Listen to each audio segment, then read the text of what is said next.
Ini kita semuanya adalah umat Nabi Muhammad sallallahu alaihi wasallam yang ada di sumur setapak.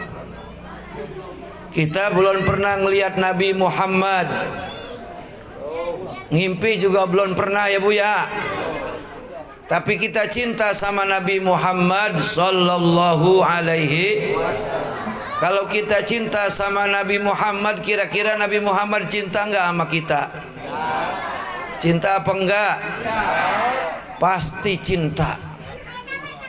Siapa orang yang dicintai oleh Nabi Muhammad?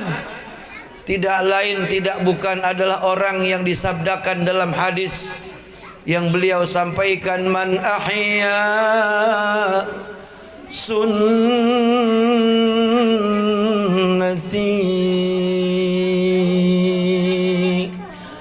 faqad ahabbani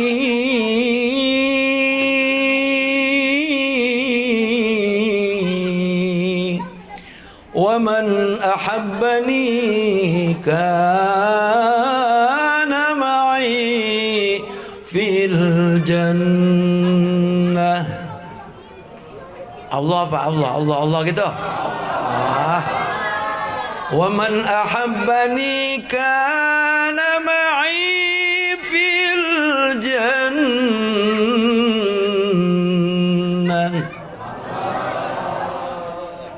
Siapa orang yang menghidupkan sunnah-sunnahku, maka dia sungguh telah mencintai aku. Kata siapa tuh? Kata siapa? Kata saya barusan. Saya minjem omongan Nabi. Jadi kata Nabi. Wa man ahabbani, siapa orang yang mencintai diriku, kana ma'i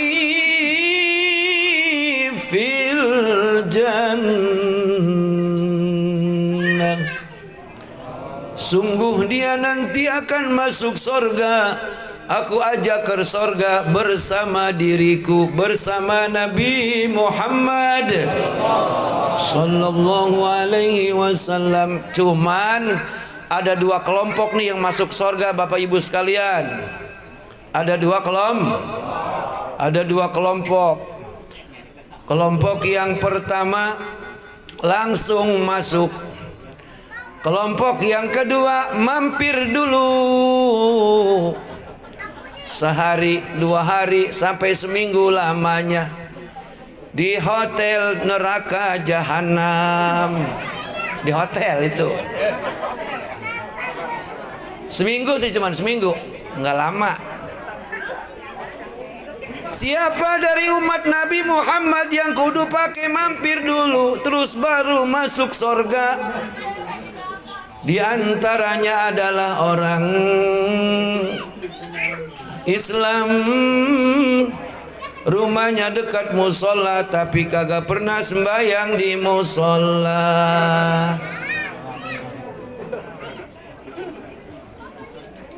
Sembahyang di rumah juga kagak, di musola juga kagak.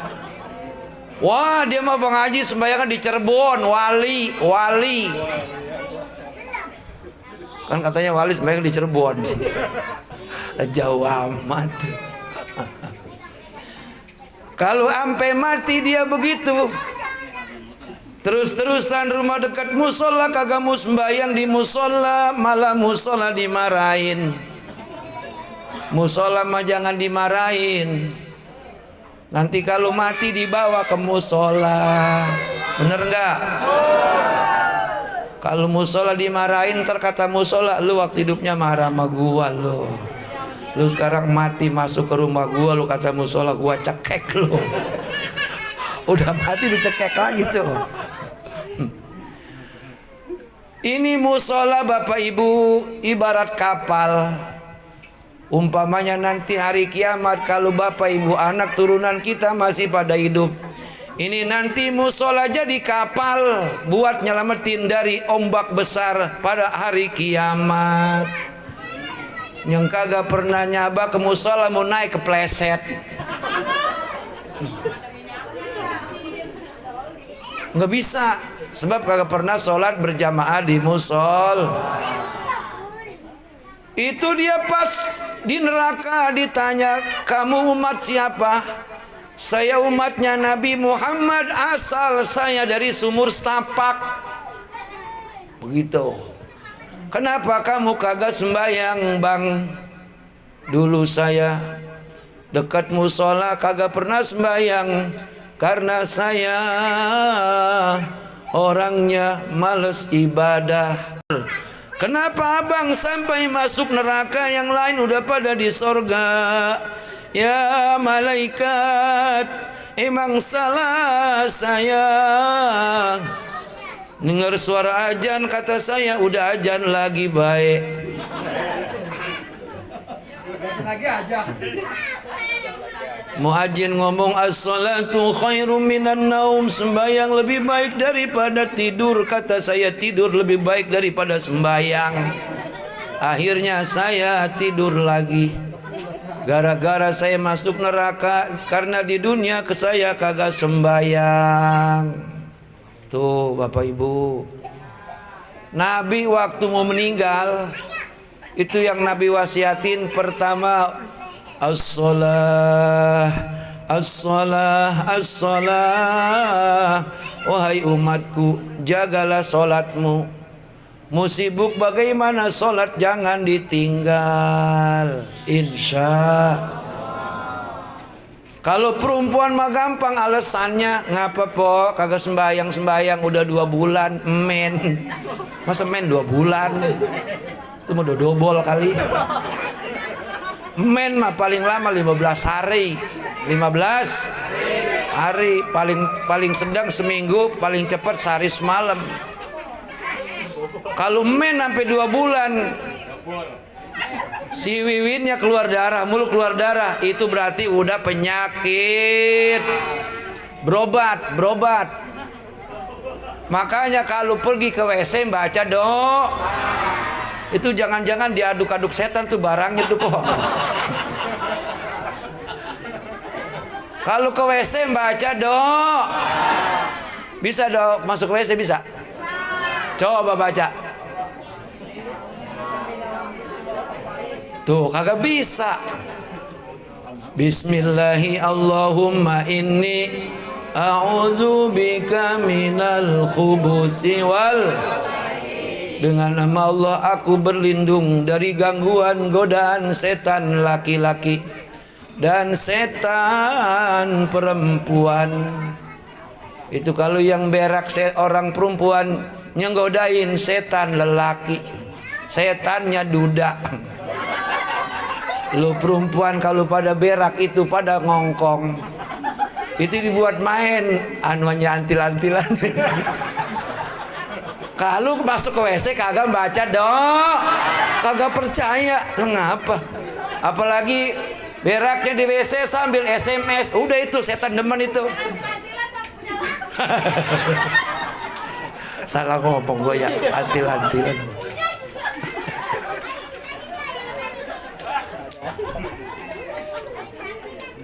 Bu, kagak sedikit orang yang jatuh di WC kelenger terus stroke. Bener nggak? Apalagi WC-nya di luar, di bawahnya Punambon. Itu yang jaga Ganderwo itu. Makanya kalau ke WC baca doa Bismillahi Allahumma inni a'udzubika minal khubusi wal. Insyaallah setan lanang menggoda kagak bisa. Kata teman setan, lu atuh menggodain dia keluar lagi. Banget bejengkel tainya. Orangnya baca doa, jadi selamat dari gangguan setan. Jadi umat Nabi Muhammad yang kagak sembahyang seumur-umur tetap dia bakal masuk surga, cuman nginep dulu seminggu di neraka. Seminggu untuk ukuran umur dunia adalah itu 7.000 tahun lamanya.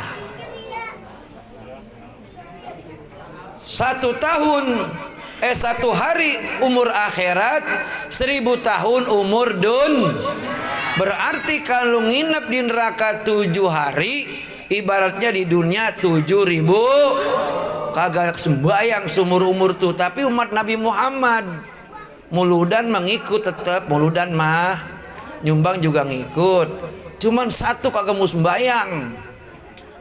Itu dia nanti nginep di hotel neraka selama 7 hari, alias umur dunia 7.000 tahun. Lama apa cepat? Jadi kalau lama di neraka takut, di dunia kalau yang belum pada sembahyang, yo pada sembahyang, insya.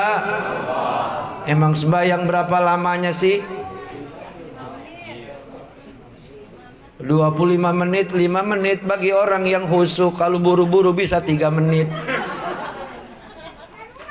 Kalau lebih buru-buru lagi bisa 2 menit. Kalau buru-buru lagi bisa kagak sembahyang. 60 menit diambil 25 menit, berapa sisanya tuh?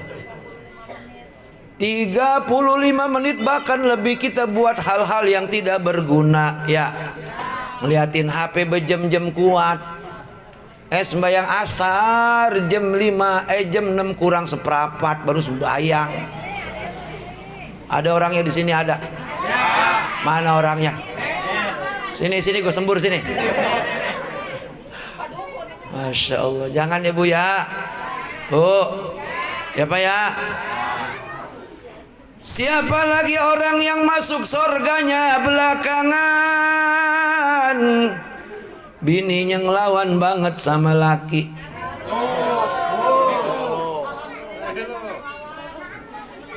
Nih tampang-tampangnya sama perempuan nurut semua ini. Amin apa? Saya liatin mukanya muka surga semua ini mah. Kagak ada yang lawan sama lakinya. Sebab janda semua. Kalau janda nggak ngelawan sama lakinya kagak. Iya. Saya bilangin ibu biar pinter banget ngajinya, enak ngajinya. Bismillahnya kayak Ustadz Arifin. Bismillahirrahmanirrahim. Kan enak tuh ya. Sama laki ngelawan, dicekek sama malaikat.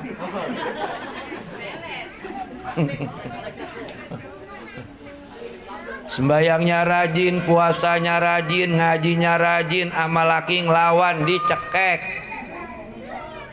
Kok kagak mati-mati?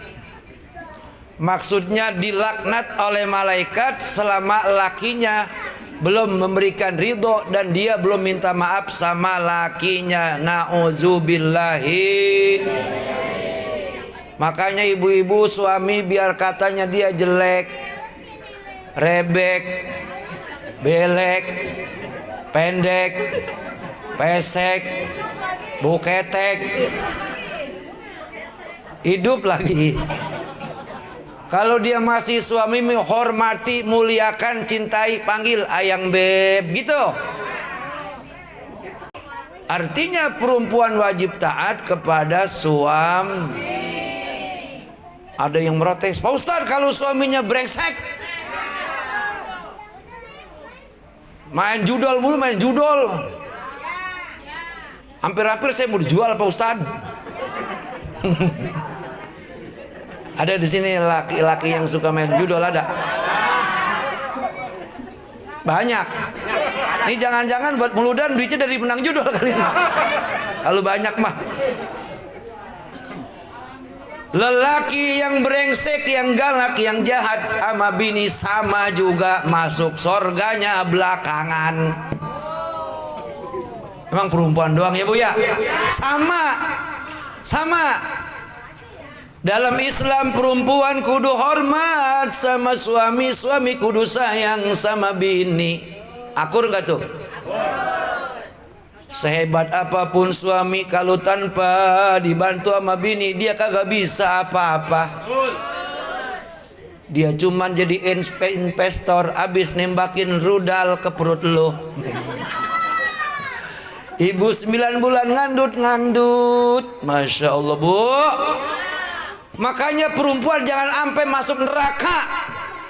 Kalau punya anak lima-limanya di perutmu, kau kandut tuh anak. Suamimu kemana? Sampai pada saat kau melahirkan, dia enak-enakan di luar puskesmas ngerokok. Kelepus, kata mertuanya, mantu, bini lu temenin, saya takut mang liatnya mak. Bikin aja lu kagak takut. Masya Allah, bener kagak Bu? Nih bapak kalau sayang sama bini, kalau bini lagi beranak deketin. Ayo mama, ngeden mah. Liatin, bener liatin. Waktu saat bikinnya lu liatin muka bini lu, ayo. Sampai diciumin mama sayang, aku cinta padamu. Waktu bikin tuh bener gak Bu? Sampai diciumin leher-leher pada merah. Waktu bik, ayo ngaku. Pas ngeluarin hasil kerjaan dia, liatin. Takut yang keluar bukan anak orok, anak lenci. Ya kali babanya waktu bininya lagi bunting main lenci mulu. Kan anaknya kayak lenci. Kagak jinak di rumah. Ayang-ayangan mulu. Bu, beranak sakit nggak? Perih nggak itu? Masya Allah. Jadi bini pak ketika lahir tungguin. Tak tahan ku melihat dia yang dicekam penderitaan. Istriku sukar melahirkan, tangisnya sungguh memilukan. Bener nggak? Kalau beranak nembe tau beranak nembe? Masya Allah, baru pertama kali beranak kan mau kagak bisa itu bocah kagak mau lempeng, muter. Udah pembukaan 60 kagak mau keluar. Orang anaknya gede. Masya Allah. Perjuangan antara hidup dan mati perempuan, Masya Allah. Pas keluar, apa yang ibu bilang? Alhamdulillah. Bahkan kalau lahirnya sulit, ya Allah biar saya mati asal anak saja selamat. Bener nggak Bu? Orang tua, dia di mana adanya orang lanang? Lagi ngerokok. Mak, bini kita udah beranak. Udah lu liatin Ajanin. Emang orangnya kagak pernah ajan, agak pernah ke musola, ajan sakancang-kancangnya. Allahu Akbar. Pas gede anaknya budang. Orang aja anak kekencengan. Kalau ngajarin anak orok bang, pelan-pelan. Allahu Akbar gitu. Jangan kayak ajan johor, kuping anak lu pecah. Gendang telinganya pelan-pelan. Ajan kuping kanan, komat kuping kiri. Supaya nanti kalau udah berumah tangga denger ajan lari. Lari kemana kira-kira? Lari ke musola, buru-buru sholat jamaah, insya. Tuh begitu maksudnya. Jadi umat Nabi Muhammad yang masuk surganya belakangan adalah istri ataupun suami yang jahat. Jahat. Bini jahat, laki jahat. Pak Ustadz, bagaimana kalau perempuannya baik, lakinya jahat? Itu perempuan masuk surga. Bu. Tapi jahatnya bukan jahat memukul. Kalau laki jahat dikit-dikit mukul, dikit-dikit nabok, lapor ke polisi, tangkap. Pak, laki saya tangkap Emang boleh Pak Ustadz? Boleh. Itu kekerasan dalam rumah tangga. Barusan tadi berita di Cakung ada lelaki mungkin bis kala judol apalagi mabok. Minta diseduin Indomie, kagak diseduin, bininya dibakar. Ada nggak di sini orang kayak begitu? Kagak ada di sini mah. Apalagi anak buahnya Bang Nebok tukang jikir kagak bakalan begitu, betul? Apalagi jamaah Muslimin Iman itu mau orang kagak sembahyang itu mau orang. Setan isi badannya. Gara-gara nyeduh Indomie kagak disuruh bini dibakar. Masya Allah. Jakarta bininya tabunan kali. Nauzubillah. Itu orang kosong iman tuh orang udah susah mungkin. Susah kosong kantong, kosong Masya Allah. Makanya nih ibu-ibu, bapak-bapak yang ada di Sumur Setapak, di sini ada Ustadz Arifin, ada Ustadz Firdaus, pada ngajar di sini ngaji biar pada syukur-syukur masih pada ada Ustadz, jadi ada yang bilangin kita, betul apa benar? Coba di kampung kalau udah kagak ada Ustadz, Masya Allah, orang udah kagak inget dosa, bener apa bener? Masya Allah, Ustadz banyak aja, kiai banyak aja orang yang maksiat kagak berhenti. Siapa lagi orang yang masuk surga dari umatnya Nabi Muhammad yang nginep dulu di neraka? Tetangga yang jahat sama tetangganya. Udah 3 orang tuh ya. Tadi yang pertama yang kagak mau sembahyang, dia laki dia perempuan. Laki bini yang jahat sama jahat. Terus yang ketiga, tetangga sama tetangga kagak ada akur-akurnya, kayak kucing sama emeng. Berantem mulu berantem. Masya Allah. Padahal kita kalau sakit pertamanya ngelongok siapa bu? Kalau kita ada keperluan keluarga kita meninggal, pertama yang tahu siapa bu? Tetangga. Kalau kita kagak masak, kagak punya beras, minjemnya sama tetangga. Makanya kalau pada punya duit, pada kaya, jangan pamer sama tetangga. Tetangga jangan dipengen-pengenin. Bagi kagak, setan doang pada lu. Jangan jadi kalau punya duit banyak, cincin, gelang, galak kalung jangan dipakai semua, sama juga ngundang maling. Kata tetangganya yang susah, agak mau mampus kali. Gua lagi susah itu, kalung panjang banget dipakai semua, mana dikeluarin lagi. Cincin 5 jari aja dipakai sampai 10 jari, pegang kaki kagak mau modar. Kagak mau hipnotis sama orang. Kata tetangganya. Kan tangannya kesel nggak? Jangan simpen separoh, pakai 2-3 biji aja ya bu. Kan punya gua, emang punya lu. Tapi kan tetangga lu banyak yang pada susah, bener-bener. Masya Allah. Kalau tetangga kita punya milik rezeki, tetangga ajak makan, bikin status, woi lu kalau kagak pada masak rumah gua kumpul makan bareng rumah gua nih, begitu insya tuh begitu. Kalau tetangga minjem duit kasih, kagak mau ganti sedekain. Lah emang apa? Sebab gara-gara duit cepet, kalau kagak diganti minjem ujung-ujungnya jadi berantem, bener-bener. Lah mendingan sedekain. Kalau kita baik sedekah sama orang lo kayak Bang Nebong, rezeki kagak habis-habis. Amin. Tapi kalau orang pelit, orang bakhil, rezekinya dipangpet sama Allah Subhanahu. Makanya nih ibu-ibu yang pada nyumbang buat mulu dan rezekinya insya Allah berkah. Rezeki yang berkah dimakan, badan-badan jadi sehat. Penyakit pada minggat, asam urat pada lewat, hutang semuanya pada lunas. Amin amin, sampai yang bayarin. Insya Allah kebaik.